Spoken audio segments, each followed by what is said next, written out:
होइन यो कसैले कसैलाई पक्रिन सक्दैन भाइ, यति कुरा बुझ्नु। अब केपी ओलीलाई पनि पक्रिन सक्दैनन्, कसैलाई पनि पक्रिन सक्दैन। यिनीहरूको हात्ती आयो फुस्सा भयो, सबैभन्दा नराम्ररी गरिबले दुःख पाए। हो अब सुशीला कार्कीले अलिक दिनमा नि आर्मी र हामी भएर बक्सा पनि सेटिङ गरेको भनेर चाहिँ कुन दिन भन्छन्, त्यो भनेपछि नि त्यो मात्रै भन्न बाँकी छ। कुरो बुझ्यो? अब त्यो कुरामा छानबिन गर्नुपर्छ कि पर्दैन?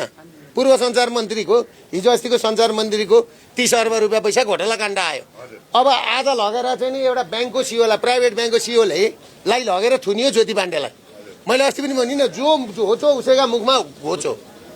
ज्योति पाण्डेलाई लगेर त्यो सिओ भनेको आज नेपालको सबैभन्दा अब्बल सिओ, हरेक प्रोजेक्टमा पुग्ने मान्छे। र म तपाईँलाई एउटा कुरा के भन्छु भने, त्यो पेटमा स्वीकृति दिने मान्छे त सरकार हो नि त। ब्याङ्कले त लगानी गरेको चिज लिलाम गर्यो।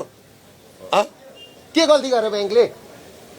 ब्याङ्कले गल्ती गर्यो, के गर्यो त? लु भनौँ न त। भित्र आएको सम्पत्ति लिलाम गर्यो, लियो। ब्याङ्क पनि त दायित्व होला नि त मान्छेको पैसाको, होइन? नागरिकको पैसाको त दायित्व होला ब्याङ्कलाई। यता पैसा नउठाउँदा पैसा उठाएन भन्ने, अनि आफ्नो पैसा लिलाम गरेर उठाए त के गर?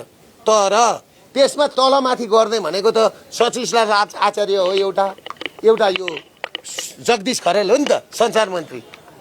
त्यतिखेरको प्रधानमन्त्री सुशीला कार्की हो नि त। छानबिन गर्नुपर्छ कि पर्दैन? अनि लगेर एउटा सिओलाई थुन्दाखेरि हुन्छ त? सिओलाई थुनेर के पाइन्छ? उहाँले त आफ्नो पैसा उठाउनु भयो।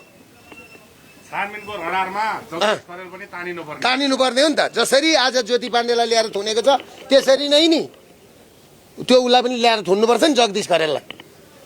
होइन भनेदेखि ज्योति पाण्डेलाई छोड्नुपर्छ र बाहिरबाट चाहिँ राखेर चाहिँ तारिकमा राख्दा हुँदैन।